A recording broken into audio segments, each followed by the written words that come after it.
ini kita akan belajar mengenai kemampuan verbal, tetapi untuk subtes yang analogi.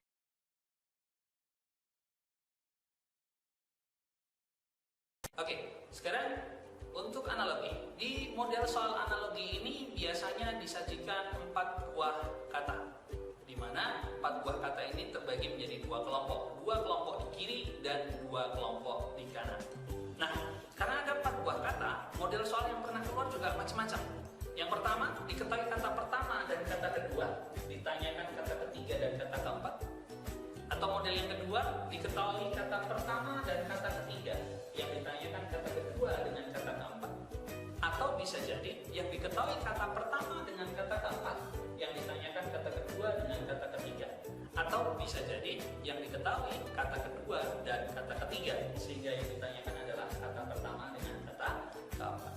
Nah, untuk lebih jelasnya, kita lihat di contoh soal berikut. Yang pertama, ya, ada kata gambut, bla bla bla bla, bla bla bla bla, transportasi. Jadi yang diketahui kata pertama dengan kata keempat, yang ditanyakan adalah kata kedua dan kata ketiga. Sebagaimana yang saya sampaikan di awal bahwa di sini ada 2 kelompok kata, 2 kata di kiri atau kata pertama dan kata kedua, dan 2 kelompok di kanan atau kata ketiga dan kata keempat. Gambut berarti kata pertama, transportasi berarti kata keempat. Nah, dalam menyelesaikan soal-soal analogi, maka yang harus dilihat adalah hubungannya. Pertama, hubungan jenis. Yang kedua, jenis dari katanya sendiri. Nah, kita lihat di antara gambut dengan transportasi, ini hubungannya adalah jenis. Bahwa gambut merupakan salah satu jenis tanah dan sampah merupakan salah satu jenis transportasi. Sehingga jawaban yang tepat adalah yang C. Jadi, kita harus bisa menentukan hubungan antara kata pertama dengan kata kedua, itu setara hubungannya dengan kata ketiga dengan kata keempat. Nah, ternyata hubungannya tadi adalah jenis. Nah, kalau memungkinkan, dibuat kata atau dibuat kalimat seperti tadi, bahwa gambut merupakan salah satu jenis tanah dan sampah merupakan salah satu jenis transportasi. Oke, untuk lebih jelasnya kita lihat contoh yang kedua. Bla bla bla bla, miskin, pendengaran, bla bla bla bla. Jadi yang diketahui di sini adalah kata kedua dan kata ketiga, yang ditanyakan adalah kata pertama dengan kata keempat. Nah, kita tentukan hubungannya. Hubungannya di sini adalah definisi. Kita akan coba buat kalimatnya bahwa harta, tidak adanya harta, tidak ada hartanya atau kekurangan harta, kita sebut kondisinya sebagai miskin.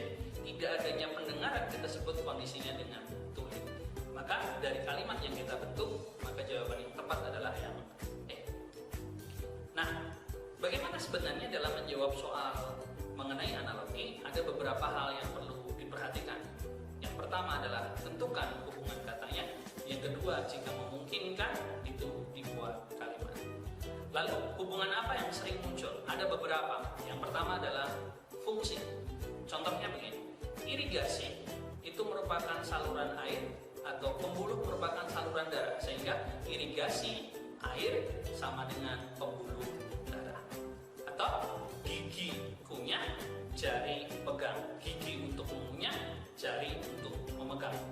Atau bisa juga hubungannya adalah urutan, misalkan penyuntingan penerbitan sama dengan kampanye pemilihan. Jadi urutannya disunting dulu baru diterbitkan, sama juga kampanye dulu baru pemilihan. Atau misalkan wisuda kuliah sama dengan pernikahan pertunangan. Wisuda dilakukan setelah proses kuliah atau pernikahan dilakukan setelah pertunangan. Nah, untuk jenis-jenis yang lain misalkan ukuran, karakteristik, sifat atau keidentikan, definisi, jenis, bisa bagian dan keseluruhan, sebab akibat, selengkapnya bisa dilihat di buku TPA atau Bapadas.